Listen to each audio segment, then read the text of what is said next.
Assalomu alaykum hurmatli yurtdoshlar, sizlar bilan Abubakir Safayev. Bugungi bizning kadrimizdagi inson ismlari Shamsiddin, yana bir himoyamiz ostidagi shaxs.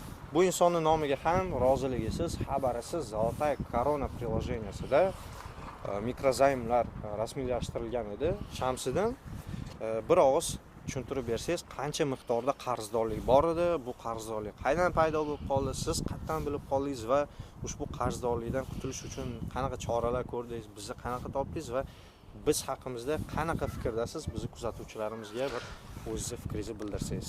Assalomu alaykum Abubakir aka. Assalom. Oldindan o'zim bilmagan holatda bilmasdim qarz borligini. Shu sizni Instagramda kuzatib borardim. Shu qarz bo'lgandan keyin, meni mashinniklar bo'lgandan keyin sizga murojaat qildim. Ya'ni sizning nomingizga mashinniklar rasmiylashtirib qo'ygan. Ha, mashinniklar katta summa pul 300 ming olgan, 8 ming yetarli bo'lib qolgan. Prosentlari 8 ming yetib qoldi va sizga iltimos qilishni qildim. Qayerdan topdingiz, qanaqa topdingiz bizni? Instagramda kuzatib borardim sizda. Kuzatib borib, keyin sizga iltimos qildim. Rahmat.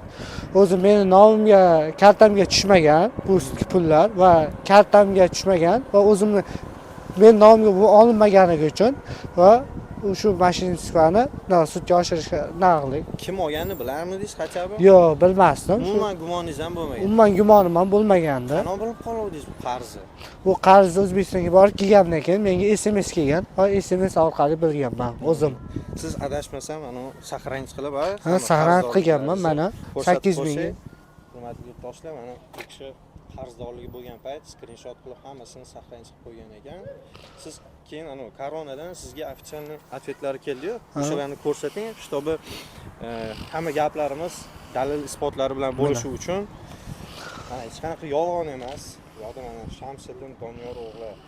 Bu kishining ism familiyalari, отчестволari kompaniya tomonidan mana общество не имеет претензий к вам по договору потребительского займа deb turib dogovor raqamlari kelmoqda va ushbu xatda shunday aytilganki, moshenniство aniqlanganligi sababli bu kishining nomlaridan qarzdorliklar olib tashlangan. Chunki haqiqatda bu kishi bu qarzlarni rasmiylashtirishda ishtirok etmagan va pullar bu kishining kartasiga tushmagan va tekshiruvlar natijasida ushbu rasmiylashtiruvda 3-shaxslar ishtiroki aniqlanganligi sababli har tomonlama sinchkovlik bilan o'rganib chiqilgan va hammasining natijasida moshenniство o'rnatilgandan keyin bu kishining nomidan qarzdorlik olib tashlangan.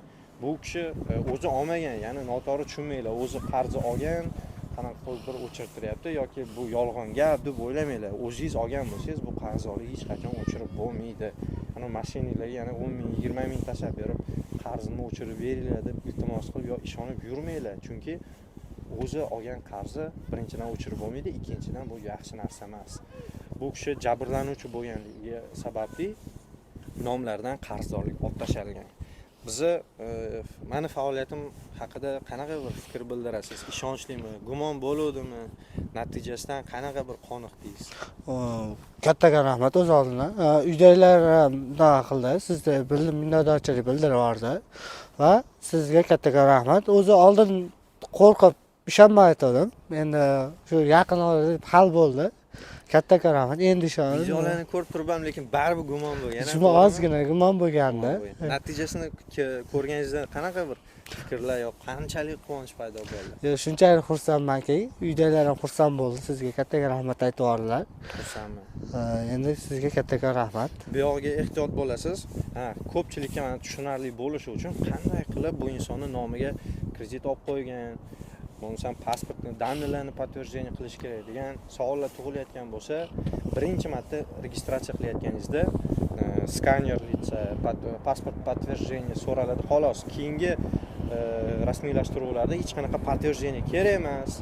Bu kishining sim kartalari boshqa insonning qo'liga tushib qolgan. O'sha sim kartadan bu akkauntga kod orqali akkauntga kirib olib, qarzdorliklar rasmiylashtirilgan. Endi ba'zi bir ma'lumotlarni aytib o'ta olmaymiz, chunki bu ma'lumotlarni aytib o'tadigan bo'lsak, jinoyatchilarning shaxsi ochiqlanib qoladi. Bu narsa esa mumkin emas. Bu kishini o'zlari ham biladilar, aniqlashtirilgandan keyin kim sizning nomingizga qarzdorlik olganini o'zingiz ham bildingiz.